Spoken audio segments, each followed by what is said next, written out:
Mike Salois. Whoa, you nailed it. How are you, brother? I'm doing good, man. Thanks for coming on. Thanks for Listen having to me. I love having drummers on the show because as a bass player, I always feel like the special kindred with drummers, man. Well, that's You know what I'm saying? because it's a real thing. No, but we're like doing our shit, and everybody up front, there's goofing around, they're fucking around, and we're like holding the shit down. Right? We're serious. We are serious, man. I've played with you. We barely smile. That's true. I'm known for that. No, Sometimes I have to remind myself to smile. Now, you as a drummer, you got your head down, so like nobody's expecting you to smile. You know what I'm saying? Because you're but you're all business, man. It's so fun, though. It's like the most fun you'll ever have. Are you perspiring back there, man? Are you getting like a cardio workout? Absolutely. Well, it's a different kind of perspiring now, though, moving here. Like the first gig I played here back in 2019, I'll never forget it. I did my normal routine, my Boston routine, which was just, show up at the gig with my change of clothes, and I sweated right down to my socks. Yeah, because it was 90% humidity, right? Oh, man, I'll never forget it. I'm like, we are not in New England anymore. Yeah. It was great, though. I played it at Caddy's. Caddy's. Now, Caddy's Outdoors. Across the water. Yeah. It was great. It was. I never played a gig like that in my life before. So it was really cool. Yeah, I mean, we have a lot of outdoor venues here, obviously. That's most of them are. Yeah. We just did a show recently at Twisted Fork down in Port Charlotte, which is fantastic. Yeah, I played there. Now, very rarely does this happen, but this time of the year it gets so cold that either there's not a big audience because they're just freezing to death. They'd rather be inside. Or as musicians, we're wearing like down jackets. No, drummers were not. I love those gigs. Those are my favorites. I remember when I first moved here at Stottlemeyer's, I played there. Great room, Stottlemeyer's, by the way. Yeah. And I wore like just a regular shirt, and everyone was freezing their tails off. You're in your shorts and sandals. I loved it. You know what's funny about New England folks and even the Midwest folks, when they come down here, it's so cold from where they came from. So like if it's 50 degrees here, they're cool with it, right? You're fine with it. It's like this paradise still. But us Floridians, now that we've been living here for a long time, that it's funny me calling myself a Floridian. I'm a New Yorker. It's so funny. I was going to say, you're in New York. 25 years, though. I think at 25 years, you could say. Yeah, probably 15 is the cutoff. We should check that and make sure. That's because I find myself rooting for the Buccaneers now. Oh, so that'll never happen. I mean, I got converted. I could be 108 and I would never root for the. Well, you're a Bears guy? No, New England, man. Oh, that's right. Boston. Yeah. Everything Boston. Bruins, Celtics, Patriots. Well, it's so funny because my last guest is a huge Red Sox fan. I mean, huge. Who? Dana, DCX. Oh, really? Oh, yeah, man. We didn't get to talk. She goes to Fenway a couple times a year, right? Because her sister meets her there. Then she's going down to Fort Myers during spring training to do her stuff there. Wow. She just loves the team. She follows all the trades. She studies the stats. Oh, I do too. Oh, man, she's really into it. In fact, I go to one. Well, I don't know if I'm going to be going this year. Tampa Bay Rays. I don't know where they're playing. Where are they going to play their games now, the Rays? At Yankee Stadium or something? Yankees spring training? Yeah, they're playing the Yankees spring training. So that's going to be a lot less seating. Oh, a hell of a lot. I mean, it's going to be hard to get a ticket. Yeah, it will be hard. I actually go with Shannon, my fiance, and my son Mike. We've been to a bunch of Red Sox games at Tampa Stadium. So this year we don't know. Maybe we won't even go this year. It'll be hard to get. All you Red Sox fans are going to be fighting for those tickets. It's like Fenway South. Red Sox Nation shows up. Yeah, there's no doubt. We do. On the moon, we would go to the moon. But the cool thing is about that stadium is that, usually the team is not that good. So there's more Red Sox fans there than there always would be. Yeah, we went. Shannon, my fiance, same. She's a White Sox fan because she's from the Midwest. And we went, it was all White Sox fans. It was probably 90%. And can you imagine when the Yankees are in town? Oh, insane. Forget about it. Forget about it. Hey. So you and I met. So first of all, you're in a killer band. You're in one of my favorite bands called the Lost Boys. Okay? Thank you, yes. And two of your bandmates about 2 months ago were on this show. I watched it. And they talked about, the origins of the band and the music of the band. And they're both the best guitar. Mark Borgmeyer, the best guitar player around here. Phenomenal. Dane McCartney, one of the best singers around. I mean, two extremely talented guys. Yes, for sure. So you hooked up into a really good band. I mean, you're in a solid band. But I love your drumming for 3 reasons. I'll tell you why. And again, I know this because I've seen you and I've played with you. Mm-hmm. You're a hard-hitting, fast, rocking drummer. There's no bullshit with you. Yeah. You attack the drum kit. That is for sure. Which I love. Number 2 is that you can sing, and you can sing well, and that's very rare. It is. Yeah. A singing drummer is very rare. I mean, you sing so well that you sing lead. I do, yeah. I actually started as a singer. Yeah. A long time ago, before I ever touched a drum. I came from a family of baseball players. So my first love was baseball, actually, before I ever touched. I didn't play drums till I was 19 years old. So a lot of people play when they're 12, Sure. 15, Most of the people I know, if I talk to Mark or Dane, probably say the same thing. Maybe you say the same thing. When did you start? Well, it's funny. I played trumpet as a kid, and I got introduced into like having an instrument, having to like secure it and not How lose old are it. you? I was like in the 6th grade, right? So Yeah, so I learned 12. how I have to practice every night. I have to like clean my instrument. So it got me into the mindset of like going to band practice, noticing there's other people in the band. So it got me aware. And so then Yeah. many years later, when I was trying to get women, I was trying to get chicks, I figured let me play guitar and try to see if I can win over girls. And to this day, I'm still trying to do that. It's awesome, man. Plus, trumpet's an amazing instrument. It's just one of those. It's you learn accompaniment, right? You're playing with other people. Oh right yeah, away. it was a little school Right orchestra. away. The holidays, event concert type of thing. Because being a good musician is also about listening. It's not just about playing. So accompaniment matters. You're so right. that's really important to do. But here's the thing with drummers: you guys are born. You're not made. You know what I'm saying? Like you have to have rhythm, dude. There's a lot of clumsy people that can't do rhythm, and that's fine. And maybe they excel in other things in life. But drummers, I believe, are born. You have to have time and you have to have rhythm. You gotta have a little soul. Am I right? Yeah, I was born to do it. I firmly believe it. I didn't pick it up because, like I said, I came from a completely different household. It was all sports. That's all I played was sports. I was creative when I was young in my own way. I tried guitar first. I'm left-handed, so they handed it to me righty. So I still play guitar right-handed. But so I didn't really pick up drums until later. But once I did it, it was home 5 minutes later. You enjoyed it. Now, were you making a racket and you were driving people crazy? My family did not take well to me playing. Did they stick you in the basement? Like, yeah, absolutely. See, up in New England, we had basements. See, down here, people don't know what basements are. No, I had to be in the basement. You know what I'm saying? There's no place to put us. Yeah. And it was cold down there and dark. Yeah, and there was just such a disruption to that household because it was so uniquely different than all the years of sporting events and going to fields, and you do all the work at a field, not at home. So for me, playing drums, it was very crazy. So Mike, tell me about your very first band, like the very first time you got guys come over, because usually we go over to the drummer's house, right? Because the drums are already set up, so you have the guys come over. So tell me about your first band. Like, what was it like, man? And like, how cool was it? It wasn't very cool. It was called Euphoria. That I remember. And we didn't go to my house. You could not go to my house to play music. No way. That was not allowed. We went to a guitar player's house. I met him at a guy I worked with. I was only playing for like a year, maybe a year and a half. And I was already I was the songwriter. I was the melody maker. I did all of that stuff right out of the gate. That was me. It just made sense to me because I was a singer. So I naturally gravitated towards it. My first real band, if you put it, a band that played live, was a band called Witch Hazel. My boys in Witch Hazel up north. And that band recorded. That was the first, but I was only playing drums for 4 years. But did you go right into originals, or were you doing the covers back then? I never touched covers until maybe 6 years into me playing. I did originals right away. It's still what I love the most. It's still what I do best. And I heard some of your recordings on the way over here. They're fantastic. Thank you. And we'll have some in the show. We'll insert them into the show. Cool. Yeah. I mean, originals is what I love. I write my own still. I still write my own crazy drum parts, and I'll talk to Shannon. I'll say, hey, honey, listen to this one. This one's in 11/13 or something crazy, because my roots are very prog roots when I started. She's not only an advisor to you, but she's your tech and your roadie. She is. We did a show at the Gator Club, which is known for late nights, and 2 o'clock in the morning, we're all putting our stuff away, and you had the luxury of having her with you to help you load your drums. Oh yeah, she always. I was like, damn it, I wish I had that. You have a lot of stuff. I have the whole PA. Yes, I know. Especially in the Gator Club. That's I got one coming up this weekend.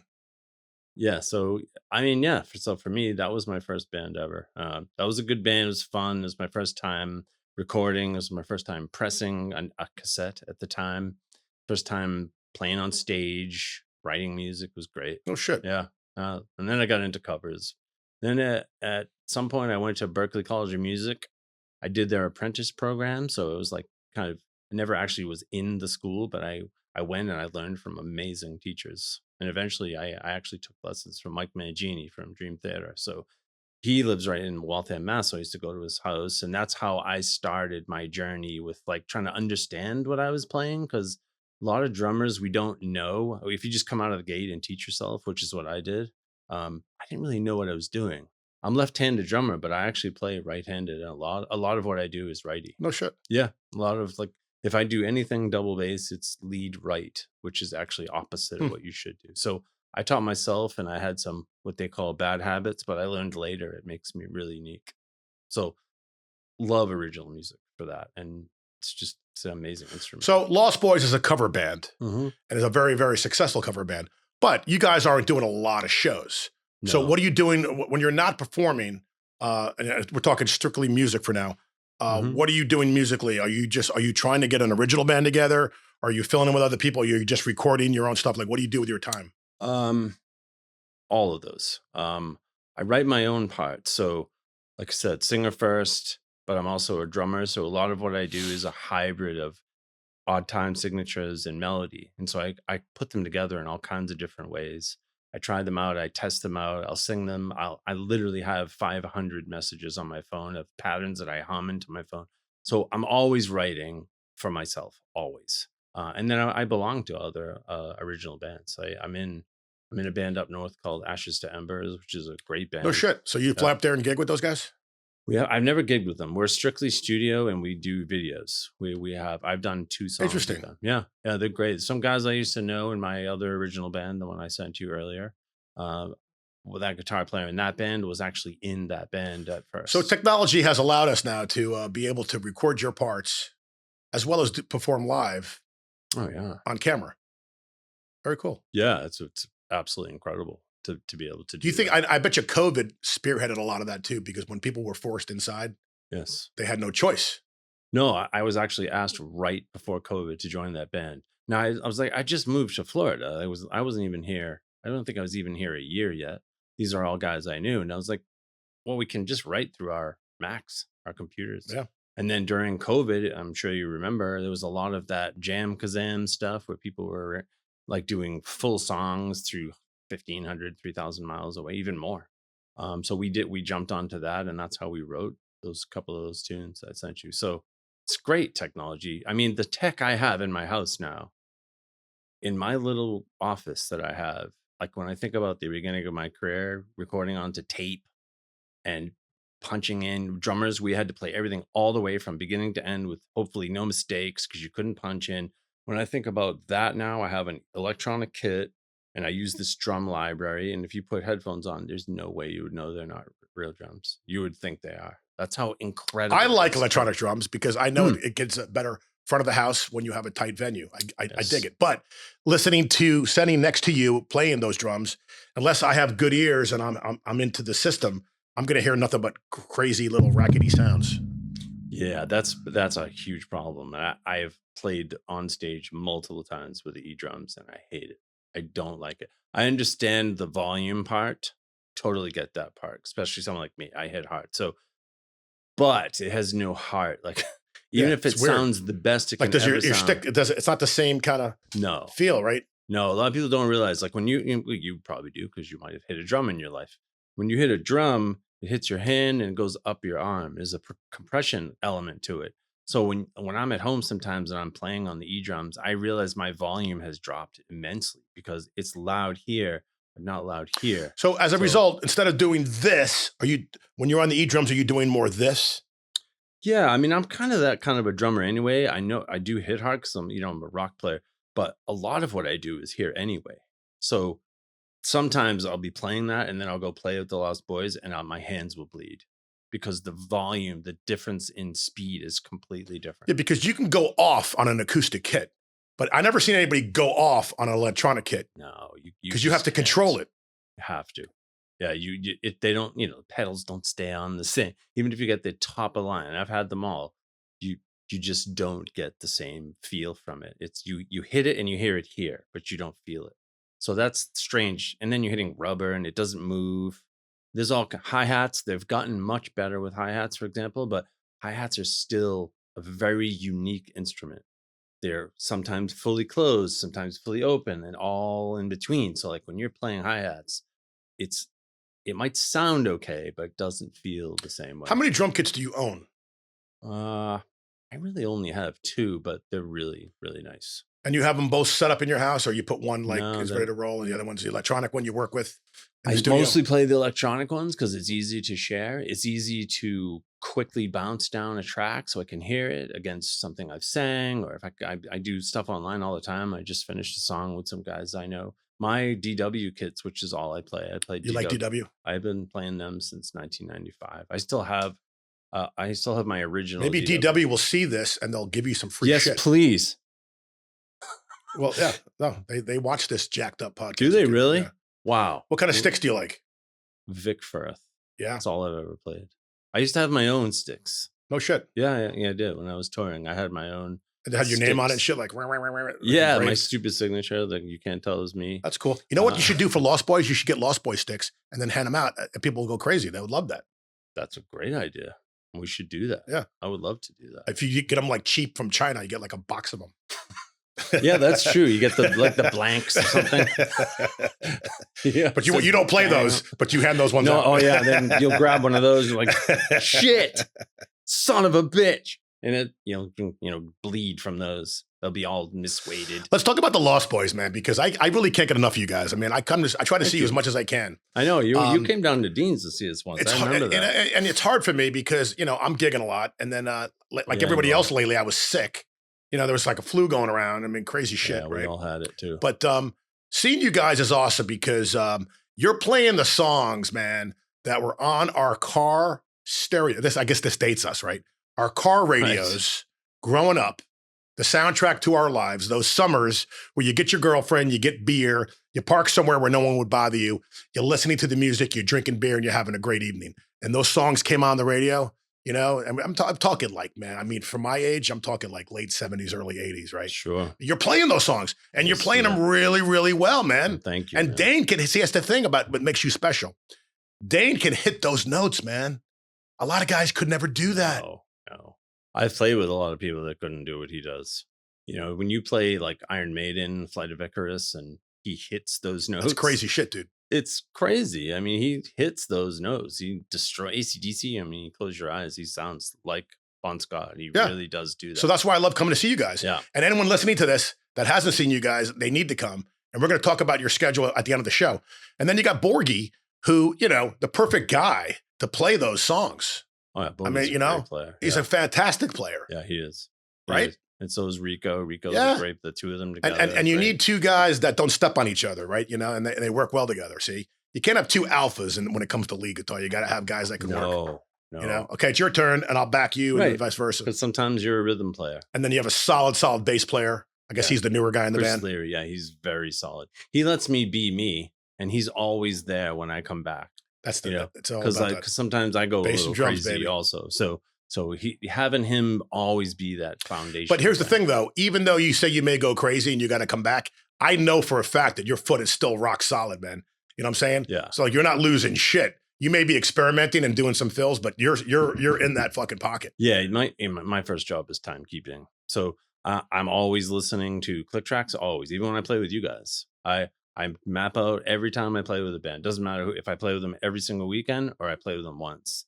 I always map out what clicks are because I'm a singer. So this started for me a long time ago because as a singer, you probably know this, you sing as well. Yeah. So when you sing, even if 1 BPM too fast, you can feel it. You can feel it in your breath. So I always do that because I want to make sure that the songs, I'm also a tempo whore. I want songs to be. So what do you do then when there's certain songs that you don't start? Yeah. What do you do when someone starts it either too fast or too slow? First of all, when Scream I come and in, throw something at them? No. When I come in, they're gonna know what tempo it is. Okay. Because again, that's why You're we a take do charge it. guy. That's one of the main reasons why I do it. Because I do the same thing. Some nights I look down. I just played with you guys recently, and I remember we were playing one of your songs, Pat Benatar's song, and I was absolutely convinced it was the wrong tempo because it was new to me. But the tempo says what it is. And so you always know you're at the right speed. Everybody feels too fast, too slow sometimes. That's just natural for humans. But when you're playing live, especially as a drummer, I hate when I go see a band. The worst thing ever is when a song is either too fast or too slow because it either has no groove or you go past it and it's too fast and it just doesn't groove. So everything I do. I know, but what do you do in the case that you're live and you're doing a song that you didn't prepare for? You just have to do it from memory. You have to, yeah. You have to feel it first. Like the click will only help you so much. So you have to know. I learned this from a drum teacher years ago, is to breathe, sing the song to yourself. So pick a song. Pick a song that you play. Styx, Come Sail Away. Right. So Come Sail Away is actually two tempos. You have the beginning tempo and you have in the middle of the song, there's like 3 tempos, even at least 2 in that song. So you have to take a breathe and you have to breathe. What's the melody sound like? Come sail away. All right. So that's how you feel it first. If you can do it that way, click's only going to support It's so you. funny because we do Footloose. And Footloose, when I think of the tempo for that, I think of a person dancing like this. Boom, chip, boom, bim, boom, chim, boom. That's it right there. There you go. So I think of that physical movement, and so does the drummer, obviously. So we're on the same page. Yeah, and that's a fast song. That's I think 175 or something. 174. Isn't it funny how you know that stuff? Like you're like the Rain Man. You walk around and you just happen to know beats per minute of songs. Yeah, they get ingrained into your skull, especially like walking on the street, like 163, 163. Oh, I know. What are you talking about? What I like about you is 166. I know there's a special place. I actually had a band years ago, and we did like a sort of study on it. From 120 to 128 is the most popular songs ever written. I believe that. Yeah, those are the tempos. So you got like Beat It, you got Living on a Prayer, you got Don't Stop Believing. Those are all within 120 to 128. So you're the perfect guy to answer this question. So when I'm putting a set list together, I'm thinking of beats per minute, and I try to bring it up. So I go 128, 129. I try to bring it up. That's the way to do it. Yeah, knowing that I'm trying to keep my dance floor and I'm trying to get them going, and then eventually we'll figure out how to bring it down. But I hate when people write set lists and the beat per minutes are all over the place. That's you're a man after my own heart, brother. Yeah, because that's what I used to do in a band I played in. We worked on it really hard. You never go down. You always go up. You have to go up. Yeah, you have to go up. Unless, of course, somebody wants to hear Tennessee Whiskey and you've planned on doing a slow song, then yeah, you could, but I hate seeing people leaving the dance floor. It is. It is my pet peeve, and it has been for years. And this is going back to when I was playing. I played in a band once years ago where I was like the token white guy. And so I play with all these funk players, and I go to this audition and I bring my, big drum kit, and they loved my playing. They thought it was great. And they thought, you have a really good pocket, but here's what we're going to do. The next time you come back, bring that, and that, and that's it. They wanted to make you like Charlie Watson, like make it simple. Yeah. For like almost 2 years, I played with just a kick, single pedal, no double bass. They didn't want What lesson was learned doing that? That playing simply is way cooler. See, I come from a prog background. So my original teachers are Neil Peart, Nico McBrain. Yeah. Right? The masters. Yeah. More drums than you can count. And so that's how I evolved. I evolved with, I'm a lefty. So like this. Right? So when in the early 2000s, I joined that original band and I brought all that stuff with me. But before that, the lesson I learned in the mid 90s was I went on that audition and they told me, we want you to play for us, but don't bring any of this stuff. And I was like, wait, what? I'm so used to having 2 Chinas and like this whole thing. So what I learned the most is hi-hats, how to play hi-hat. So if you've ever noticed me playing with you, one of the things that people do notice about me is that I do all kinds of hi-hat work. It's from that band. But I think that's what makes you a great drummer, is that you're really working those hi-hats, man. A lot of people don't. They don't. And that's where some of the special sauce is, because if you're playing doof, ka, but you're also expressing yourself with lots of notes on hi-hats, which is what I learned by playing with funk guys. There's so much to be learned there. So much to be learned. And so instead of all my notes coming from below my waist, which what I did when I was younger, it was all feet, it was all speed. I was that guy with the beats per minute meter, and I'm sitting there trying to get my feet as fast as possible. I was that guy. I was trying to do that years ago.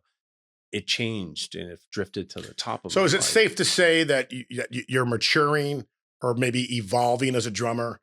You know what I'm saying? Like your craft. Like I always ask this question. I just had a guy that played the trumpet came on recently.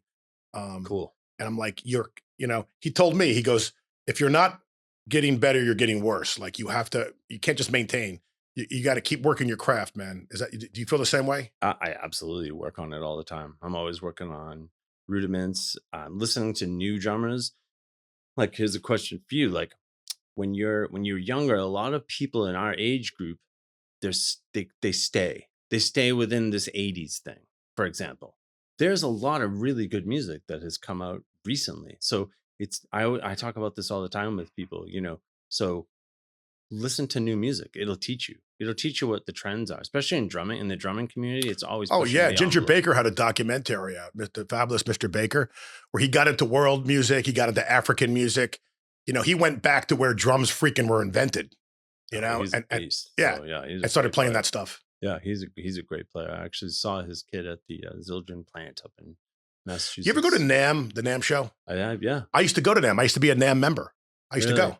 And I would love to see the drums. And sometimes they would have like Keith Moon's kit on display or something, right? They'd have some cool stuff. Yeah. The Zildjian factory is right in Massachusetts. Is it? Someone said Zildjian is one of the oldest companies on the planet. It is the oldest company. It's over 420 years. Is that insane? Yeah. They were like around. They've been selling cymbals since the Pilgrims. Yeah. I mean, let's just think about that. They may even go back to the Middle East when even back further. Yeah. I mean, I'm always experimenting with drums. I'm always trying to push the envelopes of what I do. And sometimes I do it within the confines of the Lost Boys. Sometimes it's like I'll try out a new thing. And like I said, my whole thing is keeping the beat, keeping the tempo. And you're good at that, but I'm going to answer this question now because you just set this up. So now you're a master of keeping time, beats, tempo. Now all of a sudden you're in the middle of a Lost Boys show and you're doing cover songs. Are you going to, for the first time, you're going to try a fill, or are you only going to try something that live that you've already tried before? Or are you going to experiment live on stage? I always experiment. Guys, my band will tell you I'm always experimenting. So I'm sure 99.9% of the time it works. But there might be that one time where you're always work. You'll experiment and you're like, oh shit, I shouldn't have fucking done that. Yeah. Well, it's like years ago when I was at school, someone said something to me, he who thinketh stinketh. So the moment you're thinking about something, it has to feel right. So the answer is twofold. Yes, I do experiment sometimes with stuff that I work on, but sometimes I work on it too before I even do it, just to try to see if it works or not. But then sometimes spirit moves you and you try to mess around in the middle of a song. It doesn't always work, but most of the time it does, especially if I've worked hard on it, because I do work very hard. Well, a guy like you you're taking an educated risk. It's not like a complete blind risk. You're doing it. You're taking a risk that you already have a thought process behind it to some degree. Yeah. And sometimes it just like comes to mechanically, me, you know what you can do and what you can't do. And you can pull out of the toolbox. You could say, okay, I'm going to do a 6-tuplet or whatever. I don't think about it, but if I've done enough of them for long enough, I can put them in place. Well, I'll tell you a funny story. The first time you filled in with us was at Clancy's, right? I remember. And I don't think we even rehearsed with you. I think you just showed up. Nope. So we gave you the set list, and me and Larry were playing, and all of a sudden we're hearing this. We're like, holy fuck. I'm like, what is this guy doing? I mean, it was amazing. You were like, fantastic. We weren't ready for it, man. Because we have very good drummers, but they're very basic. But you're like, I'm like, and like you were filling the room with sound.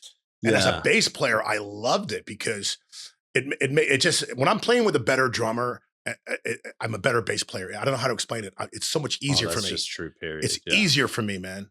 You know what I'm saying? I bet it like is. I can now experiment. I'll do a slide that perhaps I wasn't because I had to go don't. But now that you're doing that so well, I can go do.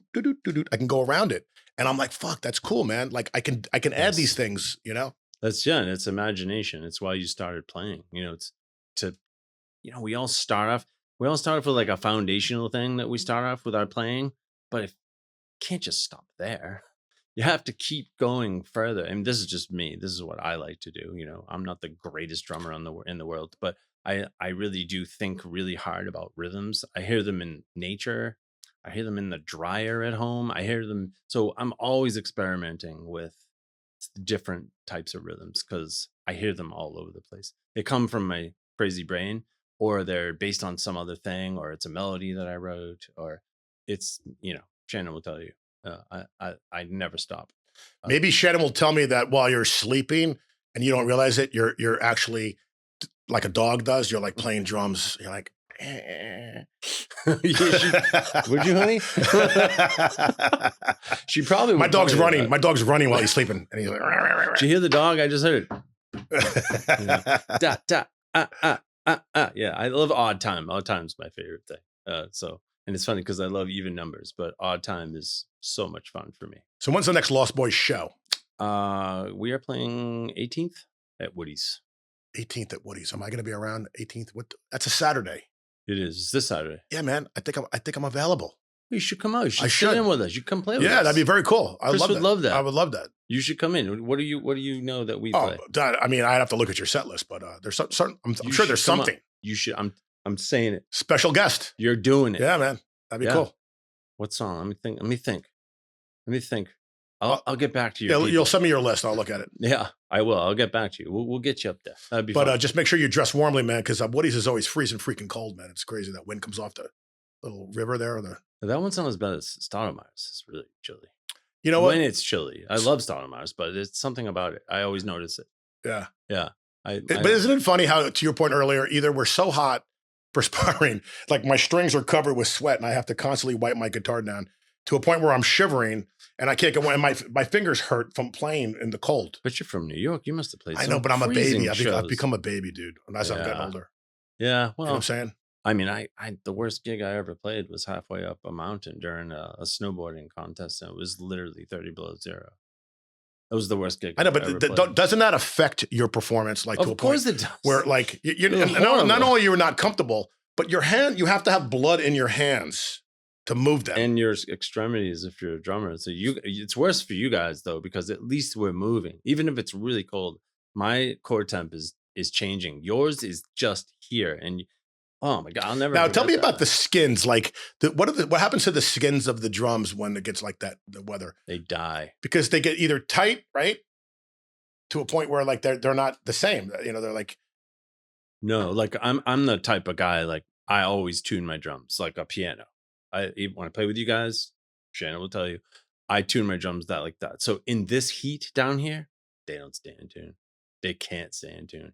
So by the end of the show, my third tom sounds boing.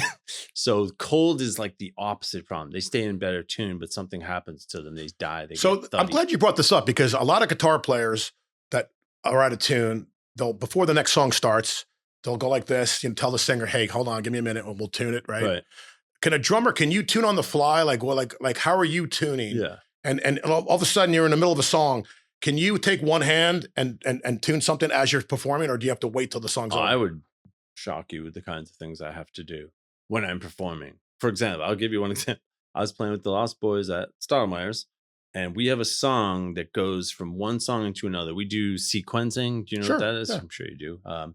So that means I'm listening to a click, and like if there's piano, you'll hear piano, for example. So it was actually during Blue Oyster Cult we go into Wayward Son, Kansas. Nice. So we segue into both. Well, halfway through the song, Blue Oyster Cult, I realized, holy crap, we're not on it.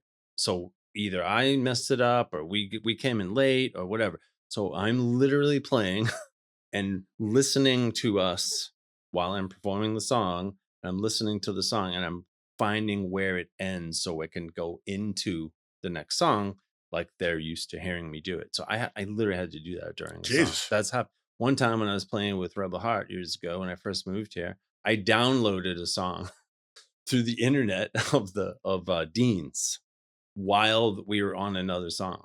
The kind of stuff drummers have to do. That means you got a pretty good brain that you can multitask. Well, I'd rather not be doing that. That's stressful. It's very stressful. Your blood pressure shoots up. Because you look back in the drummer like, dude, let's go. We want to go song to song, or but sometimes we run into issues. Well, Mike, that's what makes you a great player. And you know what? Because you're serious about it. Remember I said there were 3 things I liked about you. I only said 2 of them. The third thing is I like your personality. I like your stage presence. Thanks, man. You're a performer. You're truly a performer. Like, you really get into it, and you're really, really serious about your craft.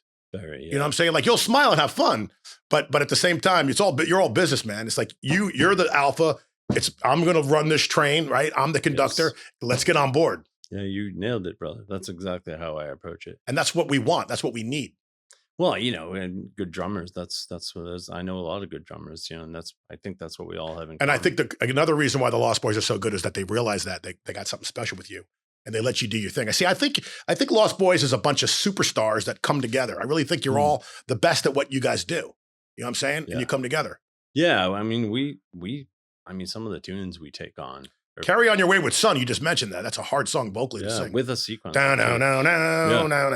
Then how many tempo's changing, right? No, the tempo doesn't change on a song. That's a feel change. That's just a feel change. I thought the same thing before I actually played that song. It's actually the same tempo. It's a different feel. Interesting. So at the end when it's going, same tempo. Just doesn't sound like it is, but it's a feel. But the thing is, you guys take on very challenging songs. Yeah, it's like kind of like a lot of bands won't attack those songs, man. You know what I'm saying? Like there's Rock Candy is another favorite band of mine down in Fort Myers. They come up north a little bit. They're doing some arena rock and some stuff.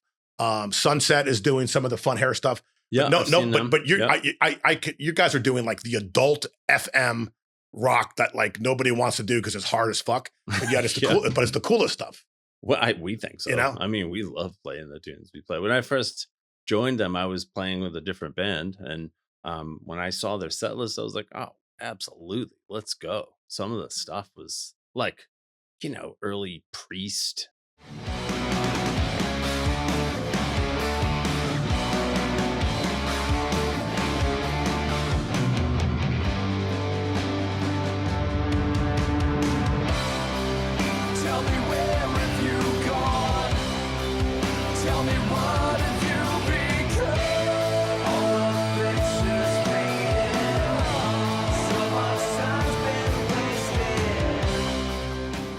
In your mind, what's your epitome of I want to say either the greatest, or I can say a great rock and roll band that people would know that's on the radio? Like for my favorite? Yeah, like what's your personal favorite rock and roll band of all time, let's say?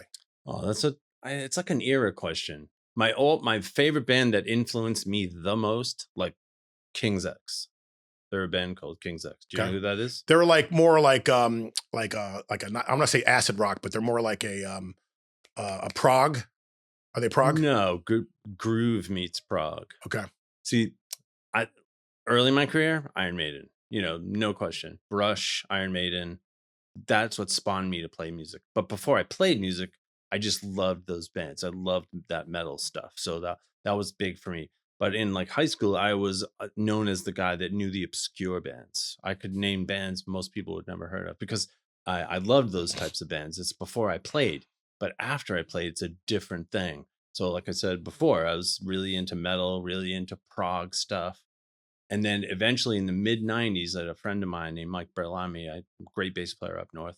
And he dragged me to see King's X. He's like, you have to come see King's X. Is that the guy, the bass player's got the really long arms? Is that band? Yes. Yeah. 3-piece. Yeah. Yeah. So that band changed my whole view. So old Mike I still have that toolbox. Yeah. It's got all the odd time and the speed and the crazy feet and the sextuplets and all that stuff. And then post King's X is a much more groovy oriented drummer, much better at keeping a simple beat and doing the little spaces between. So for me, King's X is by far the most influential band on me because they taught me that playing simply is actually more important than any kind of speed or 10,000 notes. So your laboratory before the original stuff was basically listening to a lot of different types of music on the radio and listening to these kind of bands, right? Yeah. It helped maybe mold your style and the way you are. Like for an example, my favorite band is AC/DC of all time. Amazing band. Because I think if someone said to me, what's the greatest rock and roll band, I'd say them just for a lot of reasons. But personally, as a bass player, I grew up listening to John Paul Jones. Jack Bruce was a huge influence on me. Huge influence on me. Yeah. Entwistle, right? So if you notice, sometimes the way that I play, I try to emulate some of my heroes. Now, I'm obviously not successful. I'm not John Entwistle, but nonetheless. But I think there's only one John Entwistle. I'm like, what would Jack Bruce do here? And he would do a slide right there, right? And he would go to the octave, and well, that's cool. So, that's cool. And that's the underneath that people don't realize when you're playing a cover. So if we're all playing the same song, well, how can you make it yours? So what you just said is exactly what I do also. How do you make that song yours? What would Entwistle do? What would Neil Peart do? What would, that kind of thing. So that's the story behind the story, playing covers. You might be playing a song everyone knows, but you're adding your own sort of take to it. But what makes bass and drums different is that we're field players, man. Like there's feel involved. You know what I'm saying? There's soul. There's a little funk involved. There's more things involved with us than, let's say, a guy that just playing Eric Clapton note for note. Yeah, there is. In your world, in the bass player world, you're playing with me, but you're playing harmonically with. I'm the bridge vocals. In the middle. Yeah, it's an amazing instrument. It is. It's my favorite, other than drums, by far. It's my favorite. I follow as many bass players as I do drummers because they have a unique place within the realm of music. So. What are your thoughts on music today? Because maybe we're spoiled, and I tell people this. Well, I grew up to the greatest rock and roll, and nothing will compare 1973 and 76. Because, if you look at the releases of all the albums that came out in 73, 76, I think there was another one, 72 maybe. To me, some of those albums are still relevant, and some of them are still very much on people's car stereos. They're on your downloads. They're on, your soundtrack to your life.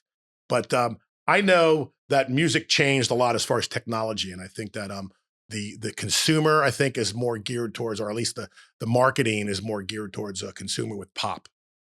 Yeah. So what are your thoughts on what you're hearing today in today's music? Well, in the world that I love, first of all, I love a lot of stuff. My palette, what I paint with now, is very different. When I was young, it was like metal, for example. And then I got older, and then I went to school, and then I learned how to play better. And so to me, music, there's still some really good music out there, but the music has changed because the industry has changed. Like when we were younger, I remember getting albums and immersing myself in all the lyrics and where they recorded it and where everyone was from and all this different stuff. My children, I have a 33-year-old daughter, and her world is completely different than mine in that respect. The band that I was in that was so good, we couldn't read the room correctly. We were thinking albums, but we didn't realize that it was turning into downloads. So it's kind of a broad question, but my early life it's almost like a really good movie, like getting it, like characters, like Maiden's a perfect example. They tell stories. So you immerse yourself in their press, like their album covers, their lyrics, their shows, their videos. Everything was like this beautiful Gothic story, And to be continued with the next one. Exactly. Yeah. So the next record, everybody I knew, I'm actually getting chills. Every time I went to get a Rush record, I did the same thing. My son Mike, who's 19, he'll never know what that's like. And so just recently I saw a post where someone was saying what you just said.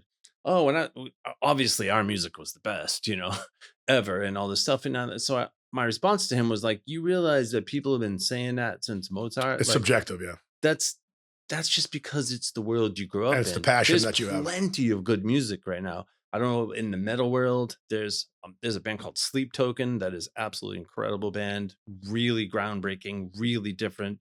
Imagine Gothic harmonies with dark metal. It's really, really cool. There's a band called Chaos Divine that is just incredible. These are newer bands. So there's plenty of good music. You just have to remove yourself from the one when I was a kid thing, because there's plenty of good stuff to me. Some of the albums that changed my life, AC/DC Back in Black. The first time I heard that album when it came out, I was actually in the back seat of my friend's car with my girlfriend, and we're drinking beer and hanging out. And I put the key on, and I pushed the cassette tape in, and I let it play as we were doing what we're doing. And that's a great record, man, dude. Hell's Bells, and I stayed for the whole time. At the end of the night, I handed his keys back to him to let him thank him for letting me use his car. And I said, dude, what was that? What was that? What was in there?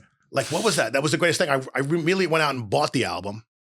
And I remember playing it out over and over again. And every song, man, like you said, sometimes these albums tell a story. I don't know if you're a Springsteen guy, but Born to Run as one of the greatest albums I think ever made. The Who's Next, because the tracks just flow. I was just going to ask you, what's your top 5 records? I'll tell you right now. So AC/DC Back in Black. The first time I heard it, I lost my mind. Yep. Pearl Jam's 10. Interesting. Okay. When that first came out, I was living in Chicago, and it was in the 90s, and I never heard anything like it, man. It blew my freaking mind. Really? Okay. Yeah. I would not have guessed that. But then I'm going to go back and I'm going to tell you some classic rock. So the Who's Next, Okay. I have to give a shout out to Springsteen's Born to Run because that's just the soundtrack of my life. Just saying. And I'm going to throw in Frampton Comes Alive, one of the That's a great record. Greatest live albums ever made. That's one of the and you know, I can go on and on and on, but like to answer your question properly, as I have to say, like Van Halen 1, okay? The first time I heard it, I was at the right age. I ran down to my parents' basement. I borrowed it from a buddy in high school. Because remember in high school, guys would walk around with not just their books, but they'd walk around with records. Yeah, absolutely. Like, people bring their records to school. No question. I did. So I ran home. I put on Van Halen 1, and you know how it goes, boom, boom, boom, running with the devil. I was blown away, dude. I was at the right age. I was hooked. Like my adrenaline went up. I ran upstairs. My mother's like yelling at me because I'm like out of control. I'm like, I was so geeked up, man. Yeah, I have so many. How about you? What were the ones that did it for you? The first ever record for me that really like grabbed my attention was probably 2112 from Rush. Oh, good one. Just, you know. Good one. Dun-dun, dun-dun. Dun-dun, right? Could you play that, by the way? Could you play that whole thing? Oh, I played it in a Rush tribute for a long time. I couldn't play it right now, but yeah, I've played it. There's a lot of shit. Temples of Syrinx. We are the priests. Yeah. That was the big, really big. My friend had it, and then after that was Number of the Beast from Maiden, and then eventually Exit Stage Left from Rush is what my. So you were a big Rush guy. Yeah, I mean, it was just like I was the right age, 19. They were phenomenal, dude. Too. They were putting out sounds that nobody could. Because first of all, as a power trio, they were phenomenal. Then he threw in the keyboards, right? And you know, they actually had one record that was too much keyboard driven, and the Rush fans were getting pissed because they're like, "Eddie, you need to go back to playing bass." I was one of them. Yeah, I was one of them. That was Distant Early Warning. After that, I just never I really, to be completely honest, I never even bought records after Signals. Because MTV kind of got to their brain. But you know, he played a Rickenbacker, and he was one of the best rock bass players at the moment. He's an incredible player. And And so they got away from those first couple albums, you know, Fly By Night and all that stuff, the first couple albums. And they got into the synths and the keys. And then he even said in this documentary that the other guy, what's his name? Lifeson came to him and said, dude, we're going off the track. I mean, their early stuff, Xanadu, like 12 minutes. Yeah. And that was Natural Science. Closer to the Heart, you know? Yeah. So when I first started playing music, I tried to emulate that. I wasn't good at it. Do you guys cover moving pictures? Do you guys do Tom Sawyer in Lost Boys? We played Tom Sawyer. That's a great live song. People don't like it though. Why? I don't know. It's just a strange song. We play Limelight. And Limelight's cool. Limelight seems to go over better. Yeah, I would play Spirits of Radio or yeah. When a song comes on the set list and you're like, oh shit, you get extra fired up when you see something like that coming up. Oh, I mean, Rush will always get me fired up. Always. I actually learned years ago when I first started playing. I spent months learning the Exit Stage Left solo. That must have drove you crazy because the type of drumming that he did, you were probably listening with the headphones, man. There's so much shit in there. It probably you know, for you to master that must have taken you a long time. It does. It takes a long time. The thing about Neil Peart is like, he's an all single stroke player. So if you know anything about drumming, as the farther you go into drumming, it's not just one note. You're talking doubles, triples, you know, that kind of thing. Everything he did was really within the confines of left, right, left, right.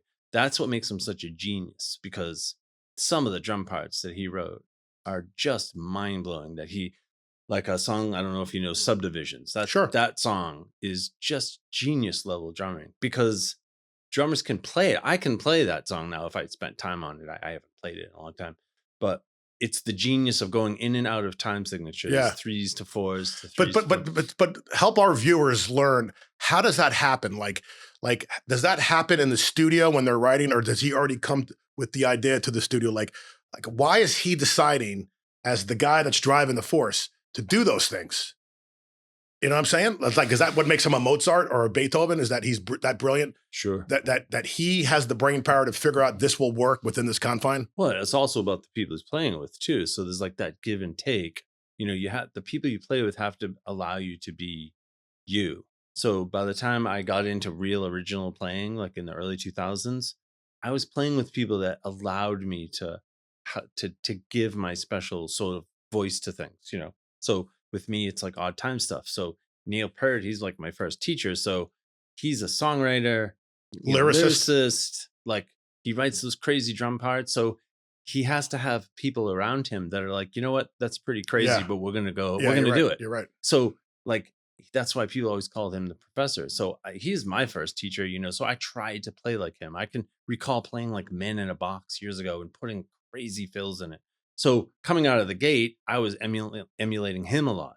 So I had a friend of mine, asked me years ago, like, "Hey, Mike, I hear Neil Peart, you're playing, but like, where are you?" And it made me think. I'm like, you know what? He's right. I'm just mimicking what I love, out of an artist that I love. So that's where King's X changed me, because from there I took all the crazy nutso stuff that I was doing 7, 8, 11, 18, all this crazy odd time stuff. And then I got into them, and then I now hybrid them together. Do you think Ringo Starr was underrated and underestimated? Because some people said he was too basic, but then when you listen to Ringo and you figure out what he was doing and how he was doing it, then you start seeing his brilliance. Oh no, he's all the surfer bands should give him. He should get copyrights on all of their stuff. It's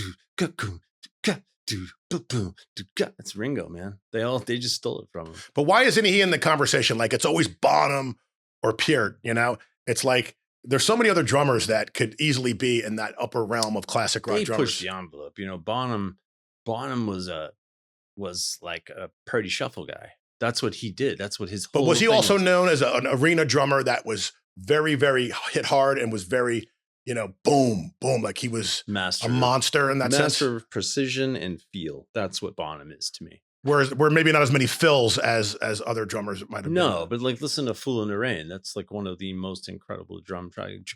But get 20 drummers in here, maybe one of us can play it correctly. It's that kind of a feel. Even the beginning of rock and roll, people don't play rock and roll right. The intro to rock and roll? No, it's an and. You come in on the end. Yeah. You don't go, it's not 1, 2, 3, 4, da. It's one and. One, da. Yeah. So that's what people don't know about rock and roll. I took me years to figure that out. I was like, what am I doing wrong? I always come in late. It's his genius. Like he was a master drummer, unbelievable drummer. It took me years to catch up to how good he was. Took many years. Even later on when I got into like Toto and bands like, Jeff Beccaro was one of the greatest drummers that ever lived. He just took what Bonham did and he made his own like hybrid of it. So I took what he did, so we're all just stealing from each other. So moving forward, but like guys like Dave Grohl came on the scene, right? He filled in at Nirvana and got credit for like all the great stuff that he did. And then I'm a huge Foo Fighter guy. And, he talks the story about how he put that band together and the cassette, and he played all the instruments and then he called it Foo Fighters because he couldn't think of a different name.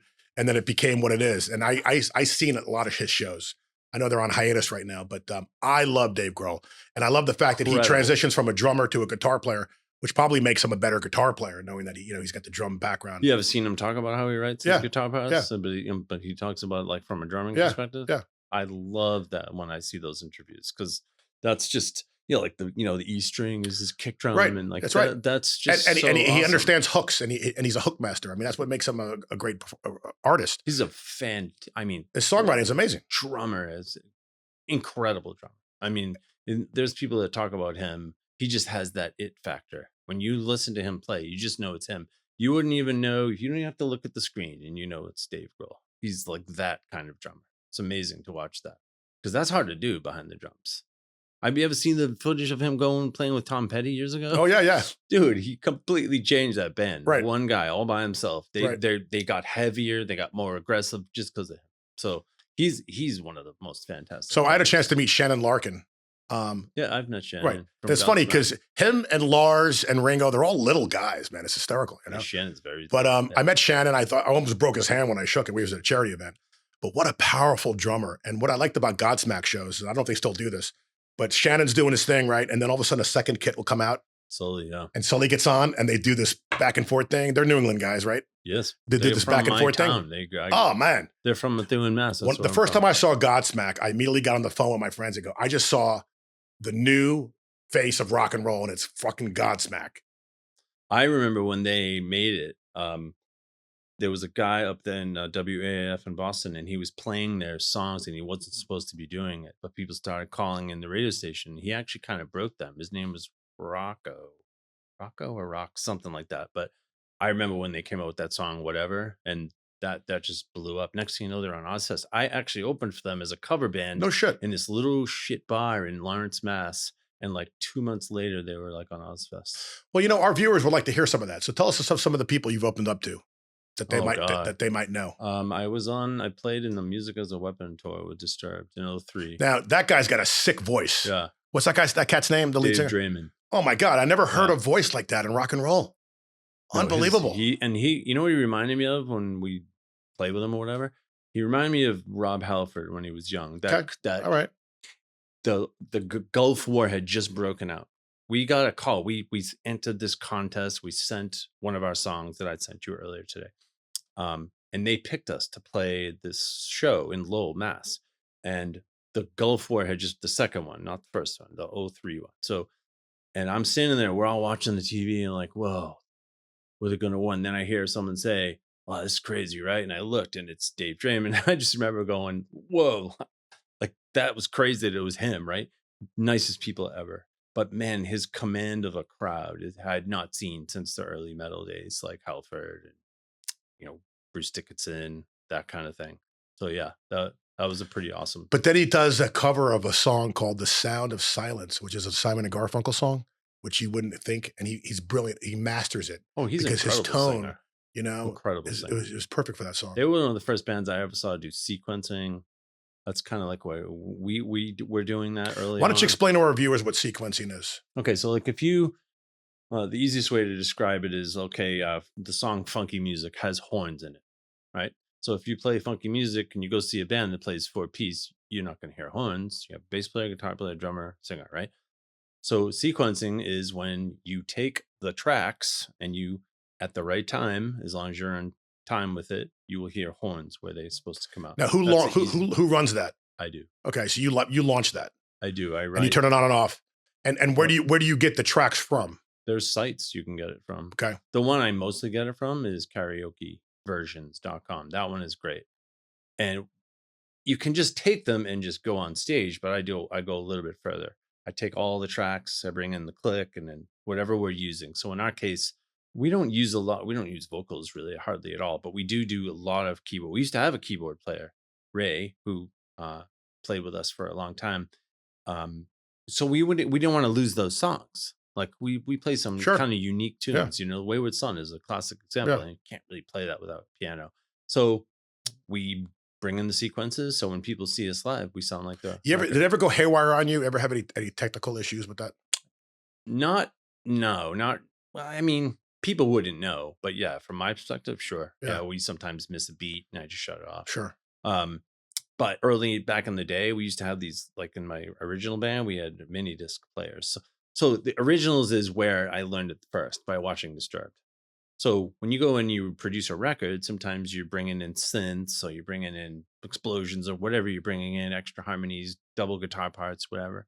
So sequencing is you can bring all that stuff with you and you can go on stage with it live. So when people see you, you sound like the record. That's why originally. And that's another great thing about Lost Boys is that you're truly giving them the experience by putting those sequences in.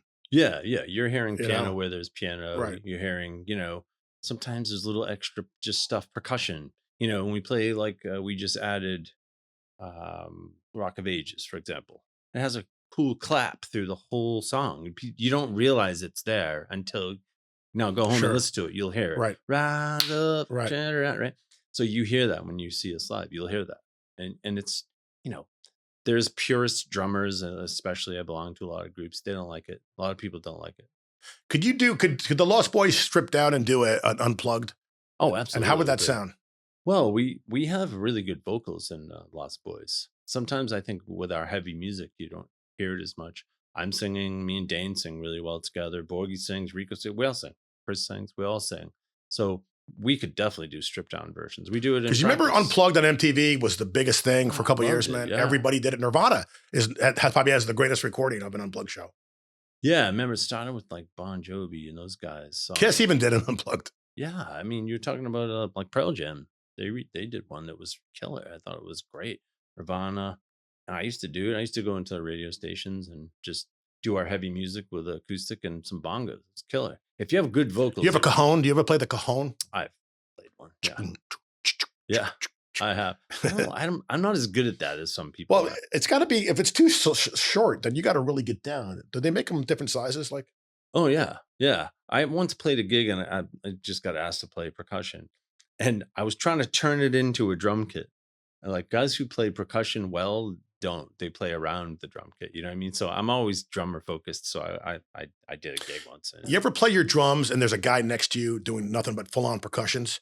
And then, yes. So does it usually works well? Usually.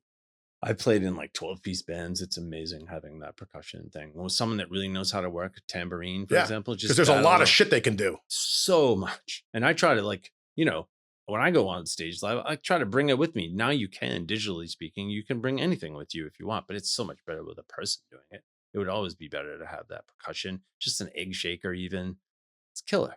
It's killer. I love that shit. I love having percussion, but you have to pay a person. Well, Mike, as we wrap up the show, I want to say thank you for coming on the show, number one. Thank you, man. Number two, you're one of my favorite drummers and favorite humans. Oh, thank you. And I can't wait for you to fill in with Jacked Up again, because we had you on not too long ago. You filled in. It's always fun playing with you, man. Yeah, same with you and guys, it brings us a lot of energy, like when we do that, Well, I love it, man. Absolutely love it. You guys are great. Well, thank you. Phenomenal. Thank you very much, man. Yeah. So we'll see you soon. You got it, brother. All right, brother. Have a good one. You too.